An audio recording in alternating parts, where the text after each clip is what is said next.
Dalam mata kuliah ini, pada topik kali ini kita akan bawakan mengenali kanvas model bisnis, ya. Nah, kalau kita bicara kanvas model bisnis, ya, adik-adik pasti akan sering mendengar ini, akan sering menemui hal ini ketika teman-teman mulai mendalami atau ingin mengawali aktivitas usaha, ya. Nah, apa itu kanvas model bisnis? Apa tujuannya? Kemudian bagaimana saya harus membuatnya? Ya, itu yang nanti akan dibahas pada perkuliahan pada sesi kali ini. Nah, kalau kita bicara tentang kanvas model bisnis, ya, secara umumnya atau secara gampangnya, ya, kenapa sih namanya kanvas? Kalau teman-teman dengar kanvas kan biasanya yang teranalogikan langsung dengan lukisan, ya. Kalian bikin melukis sesuatu di atas kanvas. Itu kan biasanya kalau kalian dengar kanvas tuh apa namanya analoginya begitu. Nah, model bisnis pun ada kanvasnya, gitu ya. Nah, kenapa kata kanvas ini digunakan? Karena dalam model bisnis kanvas ini, ya, keseluruhan operasional organisasi bisnis ini nanti kalian tuangkan ke dalam selembar kertas, ya, dalam satu kanvas, ya, yang menggambarkan segala rangkaian operasional atau organisasi bisnis atau usaha yang nanti akan kalian lakukan. Nah, kenapa dibilangnya model bisnis kanvas? Karena si model bisnisnya dituangkan dalam kanvas, ya. Nanti akan saya tunjukin gimana sih gambaran kanvasnya itu gitu ya. Gimana sih gambaran satu lembar kertasnya itu tuh gitu ya untuk kita bisa menggambarkan segala hal berkaitan dengan model bisnis kita. Ya, jadi itulah kenapa dinamakan kanvas model bisnis. Nah, yang disajikan dalam kanvas model bisnis ini adalah dari mulai proses atau mekanisme yang banyak dan kompleks dalam aktivitas usaha kalian, itu dituangkannya dalam satu lembar. Jadi ketika kalian atau orang lain ingin melihat atau membaca, dalam satu kanvas ini mereka bisa mengerti atau bisa apa namanya terbayang bagaimana bisnis proses aktivitas usaha yang nanti akan kalian lakukan. Ya. Nah, selain itu, kanvas model bisnis ini juga bisa dijadiin kerangka acuan diskusi model bisnis. Ya, jadi ini bisa jadi tools buat teman-teman ngembangin usaha juga. Ya, untuk bisa jadi ketika teman-teman mau mulai bisnis, kanvas model bisnis ini tuh bisa jadi tools untuk kalian bisa diskusi yang lebih fokus, terarah, efisien gitu ya, sehingga merangsang inovasi yang kemarin juga pernah sempat kita bahas. Ya, jadi ini bisa jadi tools untuk menggawangi teman-teman bagi yang akan memulai menginisiasi usaha. Ya, nah ibaratnya bangunan gitu ya, kanvas model bisnis ini tuh punya 9 struktur gitu, yang nanti harus teman-teman tuangkan ke dalam si kanvas itu. Nah, strukturnya apa? Nanti akan kita bahas satu-satu. Jadi kalau kita gambarkan, kalau teman-teman pengen tahu gambarannya gimana, inilah bisnis model kanvas. Ya, jadi satu gambar, ya, satu kanvas, satu kertas gitu ya, yang menggambarkan seluruh rangkaian bisnis proses atau model bisnis yang akan teman-teman lakukan. Ya, yang menggambarkan 9 struktur yang menyusun bangunan bisnis kalian. Kurang lebihnya begitu. Inilah yang dinamakan kanvas model bisnis. Ya, jadi di dalamnya nanti ada bicara tentang key partnernya, gimana, key activity-nya gimana, key resources-nya gimana, value proposition-nya apa, customer relationship-nya bagaimana, channel-nya bagaimana, customer segment-nya siapa, cost structure-nya ada apa aja, revenue stream-nya dari mana aja. Ini seluruh rangkaian proses bisnis akan tergambar pada satu lembar kanvas ini. Jadi ibaratnya teman-teman ngelukis, dalam kanvas model bisnis ini tuh teman-teman sedang melukis bagaimana membuat sebuah gambaran utuh aktivitas usaha yang akan kalian lakukan. Ya, nah ini jadi tools buat kalian ketika akan memulai usaha. Ya, nah apa aja sih dan bagaimana cara saya mengisi kotak-kotak atau kanvas-kanvas ini? Maka yang pertama ada yang namanya customer segment. Jadi di bisnis model kanvas nanti ada satuan kotak ya yang harus diisi yang judul kotaknya itu adalah customer segment ya. Jadi ketika bicara customer segment ini bicara segmentasi masyarakat atau pasar yang akan ditargetkan menjadi penerima manfaat usaha kalian ya. Atau boleh dikatakan customer segment itu secara gampangnya kalian memetakan siapa sih konsumennya dari aktivitas usaha atau bisnis yang nanti akan kalian lakukan. Ya, ini customer segment. Di beberapa waktu lalu di mata kuliah di beberapa pekan yang lalu kita pernah bahas khusus tentang customer segment, ya. Nah, jadi di bisnis model Canvas ini teman-teman harus bisa mendefinisikan, menuliskan gitu ya, siapa saja yang menjadi konsumen, target konsumen dari aktivitas usaha yang teman-teman lakukan, ya. Nah, sebuah organisasi atau sebuah aktivitas usaha ini dia bisa memiliki lebih dari satu segmen konsumennya. Ya, tergantung kalian. Jadi benar-benar yang harus memetakan customer segment itu ya teman-teman yang akan melakukan usahanya. Apakah segmennya untuk remaja? Apakah segmennya untuk dewasa? Apakah segmennya untuk orang tua yang memiliki bayi balita? Apakah segmennya untuk orang tua ya yang memiliki anak remaja? Apakah segmennya untuk masyarakat yang usianya lansia atau siapa? Ya, teman-teman harus bisa mendefinisikan customer segmennya itu siapa. Entah itu dari segi usianya, entah itu dari segi pekerjaannya, entah itu dari segi tempat atau aktivitas yang dia lakukannya gitu. Tapi teman-teman harus bisa menyasar. Ketika teman-teman akan membuka usaha, siapa customer segmennya? Dan itu bisa satu atau bisa lebih dari satu. Dan nanti ketika kalian sudah memetakan dan memutuskan customer segmennya siapa, itulah yang kemudian dituliskan atau digambarkan pada kanvas model bisnis kalian pada bagian customer segment. Ya, ini yang pertama. Ya, kuliah kita nggak akan lama lah ini ya, karena poin-poin inti yang nanti akan kita sampaikan. Yang berikutnya, ada yang namanya atau struktur kedua itu namanya value preposition. Ya, jadi value preposition ini adalah bentuk keinginan atau kebutuhan masyarakat yang akan dilayani melalui produk atau jasa dari usaha yang akan kalian lakukan. Jadi gampangnya ya, kalian tuh menawarkan sebuah value, sebuah nilai tambah, sebuah keunggulan gitu ya, dari produk dan jasa yang kalian buat untuk bisa dimanfaatkan atau bisa didapati oleh si konsumen kalian. Ya, jadi kalau gampangnya ngomongin value proposition itu adalah manfaat apa sih yang terkandung dari produk atau jasa atau aktivitas bisnis yang kalian lakukan. Ya, apa keunggulannya? Apa jasa atau produk yang jualnya? Apa competitive advantages-nya gitu ya? Jadi keunggulan kompetitifnya dibandingkan penjual atau pelaku usaha yang lain gitu ya. Di sini kalian harus bisa menentukan value proposition-nya dari usaha yang kalian lakukan itu apa.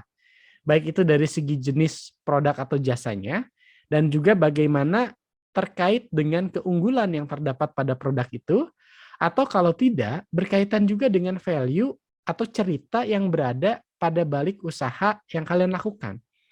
Jadi misal, kalau kalian bentuk usahanya sociopreneur, maka value preposition yang juga masuk di dalamnya adalah ketika orang membeli produk atau jasa yang kalian beli, ini pun menjadi bagian dari penyelesaian masalah tertentu. Itu adalah value preposition. Ya. Atau misalkan kalian menawarkan sebuah produk atau jasa dengan keunggulannya apa, yang itu tidak dimiliki oleh kompetitif yang lain, gitu ya, kompetitor yang lain. Inovasi apa yang kemudian kalian masukkan sebagai nilai tambah atau pembeda dari produk atau jasa yang kalian buat, itu masuk di value preposition. Ya, jadi nanti kalian tuliskan. Apa sih value proposition-nya dari aktivitas usaha yang kalian lakukan? Apa jenis produk dan jasanya yang dijual? Apa keunggulannya? Apa hal kebaruannya? Apa nilai sosialnya? Apa cerita di balik produk yang kemudian nanti akan dijual sehingga membuat orang-orang yang menerima manfaat dari produk atau jasa yang kalian berikan itu, dia memiliki kepuasan untuk repeat order, gitu ya, untuk terus menggunakan produk atau jasa yang kalian hasilkan.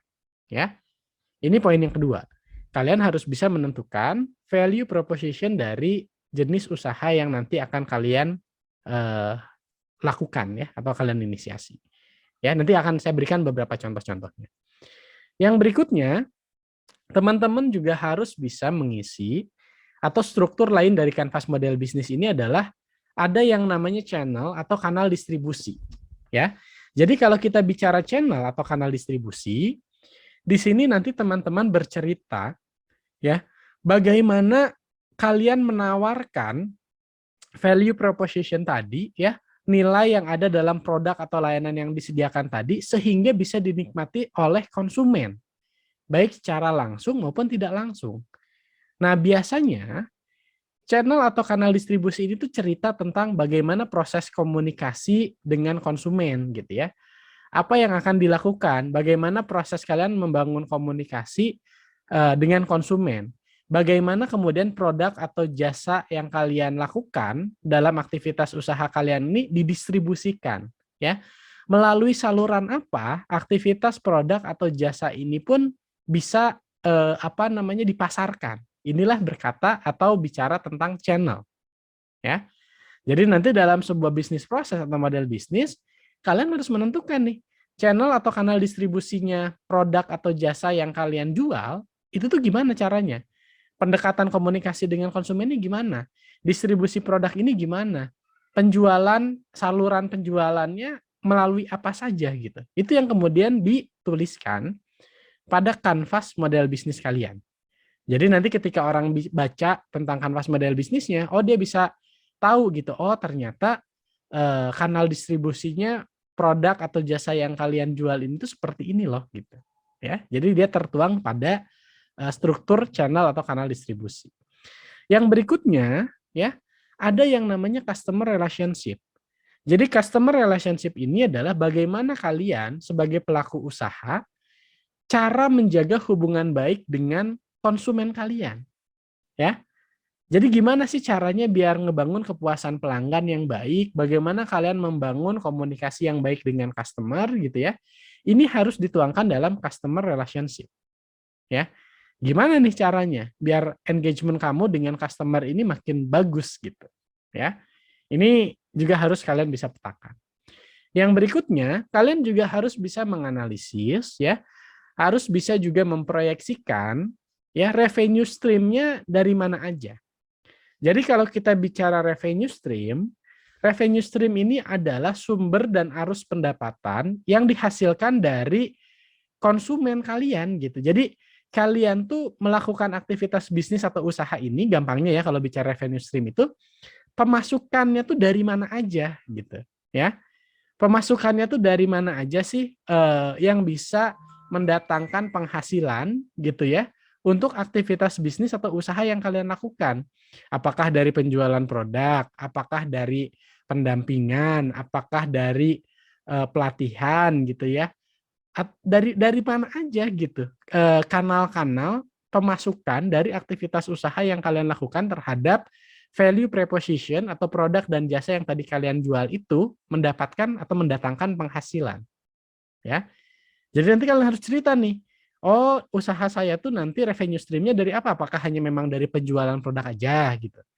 Atau selain penjualan produk, dari apa lagi nih revenue stream-nya gitu? Kalau misalkan ternyata kalian bikin aktivitasnya sociopreneur, oh dari selain penjualan produk juga ada donasi gitu ya. Atau dari mana lagi kira-kira revenue stream yang bisa kalian peroleh untuk mengembangkan aktivitas usaha yang kalian lakukan, itu harus kalian bisa petakan dalam kanvas model bisnis ini. Ya. Yang berikutnya, kalian juga harus bisa menentukan, jadi ketika nanti kalian akan merencanakan bisnis, kalian juga harus bisa menentukan key resources-nya atau sumber daya utama apa aja sih yang diperlukan untuk dapat melakukan aktivitas bisnis yang akan kalian mulai gitu. Jadi kalau bicara key resources itu gampangnya kayak gitulah ya. Sumber daya utama apa aja sih yang harus dipenuhi atau yang diperlukan untuk kita menawarkan atau untuk kita bisa memulai aktivitas usaha ini sehingga produk baik itu barang atau jasa ya yang kita punya itu bisa diterima oleh customer ya. Apa aja sih sumber dayanya yang sumber daya utamanya, misalkan apakah sarana prasarana, apakah sumber daya manusia, apakah metode gitu ya. Apakah mungkin kalau kita bicaranya sociopreneur value pun gitu ya, itu menjadi sumber daya yang mewarnai aktivitas kewirausahaan sosial, itu masuk ke key resources. Jadi sumber daya utamanya apa saja, itu harus bisa kalian petakan ketika kalian akan mengawali atau memulai aktivitas usaha. Sumber daya utamanya apa aja ya gitu. Nah, dengan kalian mampu menganalisis, mampu menginterpretasi, mampu melis gitu, identifikasi apa aja sumber daya utamanya, maka kamu udah kebayang nih untuk memulai aktivitas ini tuh perlunya apa aja yang kemudian itu harus kamu penuhi terlebih dahulu. Ya, ini bicara key resources. Yang berikutnya ada juga key activity-nya. Jadi aktivitas atau proses kuncinya dalam aktivitas usaha kamu tuh apa gitu ya? Apakah aktivitas usahanya itu hanya memang berjualan saja ya? Atau aktivitas usahanya juga memberikan edukasi kepada pelanggan gitu ya? Jadi aktivitas-aktivitas kuncinya tuh apa? Kalau misalkan aktivitas kalian itu kewirausahaan sosial, maka bisa jadi salah satu aktivitas utamanya adalah melakukan pemberdayaan masyarakat pada target sasaran permasalahan yang ingin kalian lakukan, ya. Jadi dipetakan aktivitas kuncinya itu apa aja. Oh, melakukan produksi terhadap produk atau jasa, terus memasarkan misalkan tuh ya. Terus apalagi memberikan pemahaman terhadap produk knowledge kepada pasar gitu ya. Kemudian juga melakukan pembinaan terhadap kelompok sasaran gitu. Ini harus bisa kalian petakan. Jadi aktivitas bisnis yang kalian lakukan itu tuh nanti tergambar gitu ya dalam kanvas model bisnis yang nanti akan kalian buat. Ini struktur berikutnya. Nah, struktur selanjutnya dalam memulai aktivitas bisnis atau usaha, kalian juga harus bisa memetakan key partnership-nya. Jadi, siapa sih mitra kuncinya dalam aktivitas usaha atau bisnis yang akan kalian bangun? Yang mitra kunci ini bisa sebagai salah satu distributor, bisa jadi pemasok sumber daya gitu ya, atau dia yang mendukung proses-proses pelaksanaan kegiatan aktivitas usaha kalian. Ya, misal saya punya lembaga home care, maka key partnership saya adalah rumah sakit, Fasiankes, atau dokter yang nanti akan memberikan rujukan kepada pasien yang nanti akan dilayani oleh Bandung Home Care. Itu key partnership. Atau saya misalkan tuh punya kedai kopi, maka salah satu key partnership saya adalah ya supplier kopinya gitu dan lain sebagainya. Nah, ini kalian harus bisa memetakan siapa aja key partnership kalian untuk kemudian kalian gambarkan itu pada kanvas model bisnis kalian. Ya. Nah, yang berikutnya ya, ini kuliah kita udah mau selesai. Yang berikutnya pun kalian harus bisa menggambarkan cost structure-nya. Jadi cost structure ini adalah keseluruhan struktur biaya yang diperlukan dalam aktivitas usaha yang nanti akan kalian lakukan. Oh, cost structure-nya tuh apa? Biaya marketing, gaji karyawan, transportasi, gitu ya. Apalagi, pokoknya segala aspek yang memerlukan biaya dalam aktivitas pelaksanaan usaha yang kalian lakukan, maka itu harus diidentifikasi pada aspek cost structure-nya. Ya, ini gambarannya. Nah, ini yang terakhir, ini saya kasih contoh. Jadi tadi, semua poin-poin atau semua struktur tadi yang terdiri dari 9, 1, 2, 3, 4, 5, 6, 7, 8, 10, 9, 10 ya. Betul 9, 1, 2, 3, 4, 5, 6, 7, 8, 9, betul 9 ya. Jadi dari mulai key partnernya, yang pertama, kedua key activity-nya, ketiga key resources-nya, keempat value proposition-nya, kelima customer relationship-nya, 6 channel, 7-nya customer segment, 8-nya cost structure, 9-nya revenue stream. Ini kalian bisa paparkan atau gambarkan pada satu kanvas model bisnis, sehingga gambaran ini menjadi resume dari aktivitas bisnis proses atau usaha yang nanti akan kalian lakukan. Contoh, ini adalah satu jenis usaha yang usahanya ini dia mengembangkan atau dia mengambil hasil pertanian dari petani untuk kemudian mereka berdayakan petaninya, mereka jual hasil taninya dengan kemasan yang estetik, kemasan yang bagus gitu ya, untuk dijual pada kalangan-kalangan menengah atau menengah ke atas. Jadi kalau biasanya petani itu hasil taninya diambil sama tengkulak, dibayar dengan harga yang murah, sama si tim pemberdaya ini hasil taninya itu tuh dibayar dengan harga yang layak untuk kemudian dia kemas, dia jual gitu ya, dengan harga yang cukup tinggi yang nanti dari keuntungan usahanya itu selain nanti dipakai untuk menggulirkan usaha dari perusahaan ini, dia pun berikan sebagai bagian untuk melakukan pembinaan terhadap petani-petani yang tadi dia beli gitu, produk pertaniannya. Ini gambarannya kayak gitu, ini gambaran usahanya. Nah, lalu dia mulai petakan tuh tadi dari mulai customer segmennya siapa? Oh, karena produk saya tuh premium, maka customer segmen saya adalah konsumen menengah atas yang dia peduli pada misi sosial. Karena yang dia jual tidak hanya ibaratnya kualitas tehnya aja. Ini kalau misalnya kita bicara produknya teh ya gitu. Jadi yang saya jual tidak hanya kualitas produk dari si tehnya saja, tapi yang dia jual juga cerita tentang bagaimana dia memberdayakan petani tehnya. Maka yang harus dia sasar customer segmennya siapa? Filantropis menengah atas gitu ya. Jadi orang-orang yang punya kepedulian sosial dan dia punya kapasitas finansial menengah ke atas. Dia petakan nih customer segmennya itu. Nah, lalu Pak, kenapa ada customer segmennya juga petani lokal gitu ya? Nah, karena dia bentuknya social enterprise, maka ada customer-nya tuh dua. Satu customer-nya dia untuk mendapatkan monetisasi, mendapatkan penghasilan. Satu customer-nya lagi adalah pihak yang diberdayakan untuk menyelesaikan masalah yang dia hadapi. Ya, jadi ini saya ambil contohnya yang social enterprise ya, yang lebih sulit gitu. Kalau misalkan yang bukan social enterprise lebih gampang. Ya customer-nya satu. Siapa sih yang akan dilakukan monetisasi terhadap produk atau bisnis barang dan jasa yang kita akan bikin. Nah, tapi ketika kita bicara berkaitan dengan pemberdayaan masyarakat atau berbicara tentang kewirausahaan sosial, customer kita ada dua. Ada orang yang kita bantu, ada orang yang kita ingin dorong menghasilkan uang dari penjualan produk atau jasa terhadap market tersebut. Nah, maka di customer segment ya, ini harus disampaikan siapa-siapanya. Nah, contoh untuk konsep social enterprise yang ini, konsumennya adalah konsumen menengah ke atas sama petani lokal. Dipetakan nih customer segmennya di situ. Ya. Yang kedua, tadi value proposition-nya apa? Oh, yang dijual buat customer ya, buat pihak yang akan kita lakukan monetisasi ya untuk mendapatkan penghasilan, itu adalah produk-produk organik gitu ya, yang tidak menggunakan pestisida gitu ya, sehat, eksotis gitu. Terus juga ada value lain ketika dia membeli produk yang kita jual, selain tadi produknya sehat, organik, dengan dia membeli produk yang dijual, dia punya kesempatan atau si customer ini tuh punya kesempatan untuk melestarikan varietas lokal warisan budaya gitu.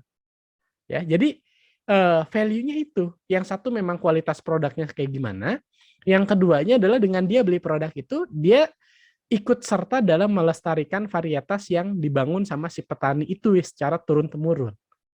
Ini value proposition-nya. Ya. Sementara kalau untuk si customer segmen orang yang diberdayakan tadi, value proposition-nya apa? Ini lebih ke arah pemberdayaan petaninya. Jadi apa sih nilai produk atau jasa yang kalian tawarkan pada customer-nya? Ya kalau bagi penerima manfaat yang ingin diberdayakan tadi ya tentu pemberdayaan petani.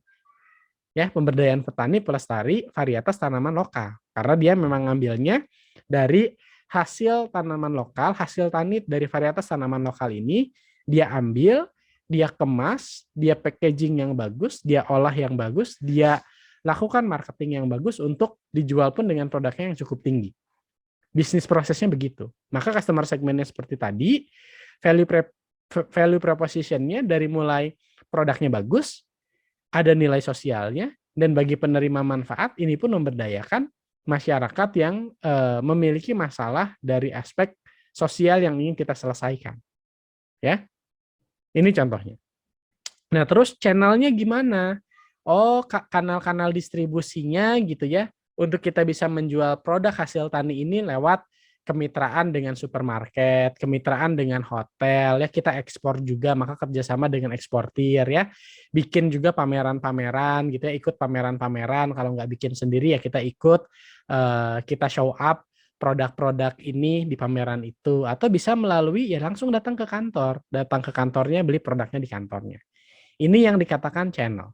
Ya, jadi bagaimana kalian menentukan kanal distribusi, ya, kanal penjualan, ya, kanal komunikasi dengan pelanggan itu pada aspek di Canvas model bisnis ini tuh di structure yang channel, contohnya seperti ini, ya.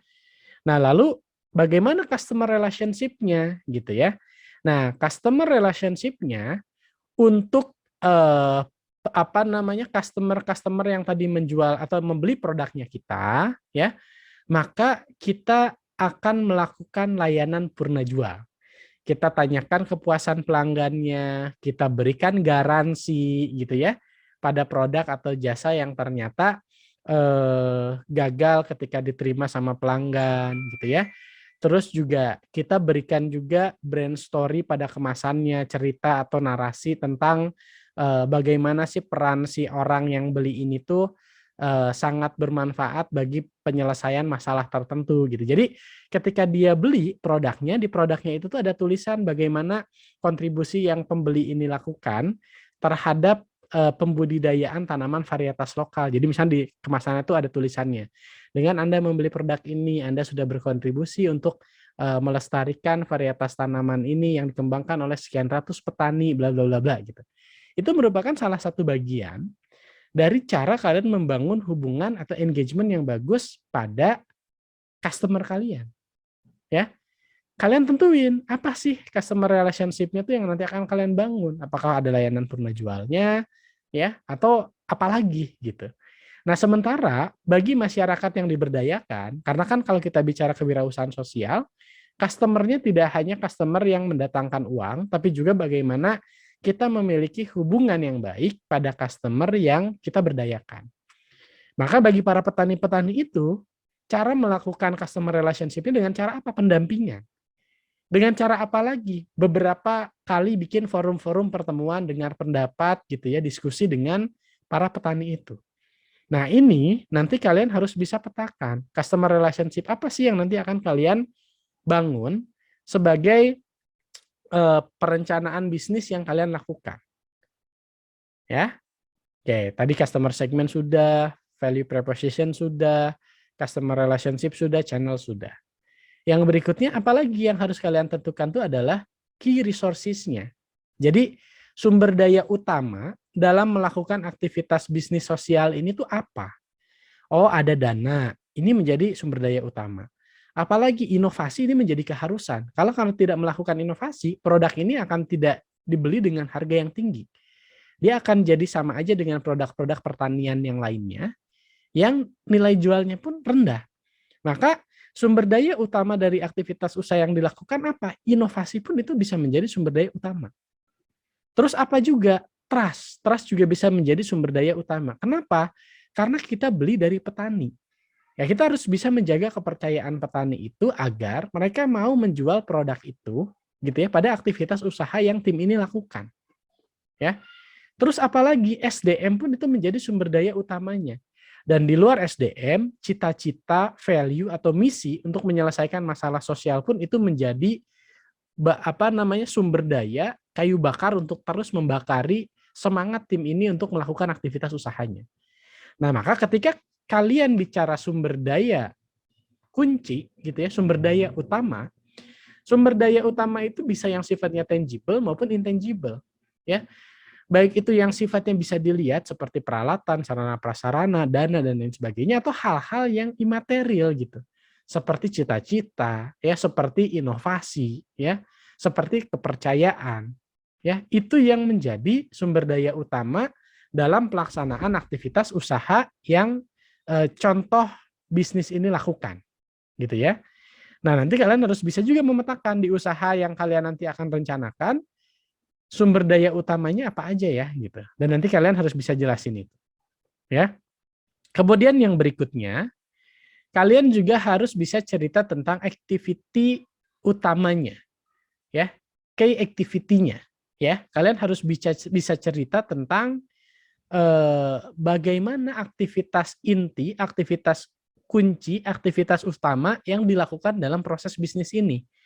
Nah, kalau kita cerita pada contoh ini ya, aktivitas utamanya tuh dari mulai apa? Pemberdayaan petani, pengemasan produk hasil petani mitranya dengan kemasan yang bagus, terus bikin brand story gitu ya, terus bikin apa? Promosi dan edukasi terhadap pasar dan juga melakukan kontrol kualitas. Nah, di sini teman-teman harus bisa ceritain apa aja sih aktivitas-aktivitas utamanya yang dilakukan dalam proses bisnis yang kalian lakukan. Jadi nggak cuma cerita ya saya mau berjualan minuman Pak gitu atau saya mau jualan apa namanya buku kesehatan aja Pak gitu.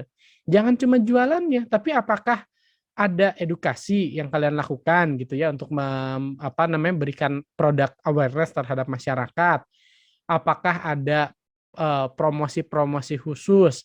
Apakah ada kerjasama-kerjasama yang dilakukan gitu ya sebagai aktivitas utama untuk bisa mengembangkan usaha yang kalian lakukan? Itu tulis di dalam aktivitas kunci atau aktivitas utama yang kalian lakukan pada kolom ini. Ya, jadi nanti kalian harus bisa menceritakan nih aktivitas utamanya dalam aktivitas bisnis kalian itu apa aja. Ya. Nah, baru yang selanjutnya kalian juga bisa memetakan key partnernya siapa. Ya, jadi mitra kuncinya siapa. Nah, maka dalam contoh bisnis ini mitra kuncinya tuh adalah ya tentu saja komunitas petani, karena kan dia yang menyediakan stok bahan baku dari produk yang akan dijualnya. Kemudian siapa lagi mitra kuncinya? Supermarket dan hotel. Karena produk-produk ini dijual melalui supermarket dan diantaranya melalui hotel-hotel untuk memenuhi kebutuhan dari pengunjung hotelnya. Terus siapa lagi mitra kuncinya? Ya tentu saja pembeli dari luar negeri, karena kita pun membuka kesempatan ekspor. Siapa lagi? Bank gitu ya, karena kita butuh pendanaan yang besar untuk membangun usaha ini. Siapa lagi? Investor gitu ya. Siapa lagi? Mentor gitu. Karena ketika kita melakukan aktivitas usaha, mentor pun menjadi satu hal yang penting gitu untuk bisa membangun usaha kita berkembang. Nah, teman-teman harus bisa memetakan siapa aja nanti key partnernya dalam aktivitas usaha yang kalian lakukan. Ya. Nah, berikutnya kalian juga harus bisa menganalisis, mengidentifikasi ya, revenue-nya itu tuh pemasukan atau pemodalannya itu tuh dari mana aja dari aktivitas yang kalian lakukan. Oh, dari hasil penjualan tentu aja, betul. Ya. Dari hasil penjualan pasti dapat uang. Tapi di luar hasil penjualan ada lagi nggak revenue yang mungkin bisa kalian dapetin? Oh, bisa dari dana investor. Oke. Apalagi bisa juga dari dana pribadi sebagai modal awal. Oke. Dari mana lagi? Dari pembinaan-pembinaan atau pelatihan-pelatihan yang kita lakukan terhadap pengelolaan produk yang kita buat gitu. Itu juga bisa. Jadi di sini kamu harus bisa mengidentifikasi sumber-sumber pemasukan dana modal gitu ya, sumber-sumber kapital yang bisa kalian dapatin itu dari aktivitas atau dari mana aja ya, dari aktivitas usaha yang kalian lakukan. Nah, yang terakhir kalian juga harus bisa memetakan struktur biaya yang diperlukan dalam aktivitas bisnis kalian tuh apa aja. Oh, yang rutin ya berarti operasional kantor kayak gaji SDM, ya penggunaan bahan habis pakai dan lain sebagainya. Terus juga ada buat pemberdayaan petani gitu ya. Ada juga untuk ngasih subsidi produk gitu ya untuk beberapa produk yang memang itu bisa dinikmati oleh kalangan menengah ke bawah dan lain sebagainya. Nah, inilah yang dikatakan kanvas model bisnis. Jadi ibaratnya teman-teman menggambar ya pemandangan, menggambar mobil, menggambar apapun itu yang ingin kalian gambarkan pada sebuah kanvas lukisan kalian, maka bisnis model kanvas adalah sebuah kanvas yang menggambarkan bagaimana model bisnis atau bisnis proses yang akan kalian jalankan dengan memetakan atau mengidentifikasi 9 struktur yang itu secara terintegrasi nanti ketika kalian tuangkan itu pada konsep model bisnis ini menggambarkan bagaimana bisnis yang akan kalian kerjakan itu tuh berjalan dengan mengidentifikasi segala aspek yang ada di sini. Jadi ini adalah tools atau alat bantu untuk kalian bisa memulai usaha dengan baik gitu. Karena ketika kalian sudah memetakan, sudah menggambar itu pada kanvas model bisnis tentang rencana usaha yang akan kalian bikin, kalian nggak akan bingung, oh siapa ya customer segmen saya, karena itu sudah ditentukan. Kalian nggak akan bingung gimana produk ini di-delivery ke customer, karena teman-teman udah ngeceritain juga tentang channel distribusinya. Kalian juga nggak akan bingung juga bagaimana saya membangun engagement dengan customer, supaya customer itu repeat order, karena sudah kalian tentukan bagaimana pendekatan-pendekatannya. Ya tentu aja kalian udah menentukan produk dengan nilai tertentu ya, yang nanti akan kalian pasarkan sehingga menarik minat customer kalian untuk beli produk itu karena beda dan memiliki value yang lain dibandingkan dengan produk yang lain. Kalian juga nggak akan kebingungan ketika akan bikin bisnis gitu ya, harus punya apa aja, karena kalian sudah harus memetakan apa aja sumber daya utama yang harus kalian miliki. Ya, terus kalian juga nggak akan kebingungan ketika nanti saya udah punya sumber daya itu, saya udah nentuin customer segmennya, saya udah nentuin produknya, aktivitas apa yang akan saya lakukan dalam bisnis ini, karena kalian sudah memetakan dan juga menggambar itu pada key activity-nya. Ya, terus kamu juga sudah menggambarkan juga siapa-siapa aja mitra yang bisa kalian dorong untuk bisa menjaga keberlanjutan, untuk bisa mendorong sebagaimana bisnis atau usaha yang kalian lakukan itu tuh naik kelas, karena kalian udah punya jejaring networking. Kalian juga nggak akan bingung lagi nih dari mana dapat penghasilannya, karena kalian pun sudah memetakan, oh potensi-potensi pemasukan itu tuh dari mana aja. Dan kalian pun diharapkan gitu ya, nggak juga jadi rugi, gara-gara kamu sudah bisa memetakan biaya atau uang yang harus keluar dalam aktivitas usaha yang kalian lakukan tuh apa aja pada aspek cost structure-nya itu. Nah, inilah satu tools gitu ya yang akan membantu teman-teman ya membuat atau mengawali sebuah aktivitas usaha dengan baik ya. Nah, ini yang kemudian nantinya akan menjadi penugasan ya bagi kalian dan teman-teman kelompok kalian untuk bisa membuat kanvas model bisnis dari aktivitas usaha yang sudah direncanakan oleh kelompok kalian. Ya, itu saja mungkin yang bisa saya sampaikan dalam perkuliahan pada kesempatan kali ini. Silahkan jika ada hal-hal yang mau ditanyakan atau didiskusikan ya. Jadi kuliah kita hari ini ya cukup membahas berkaitan dengan pengenalan terhadap struktur kanvas model bisnis ya.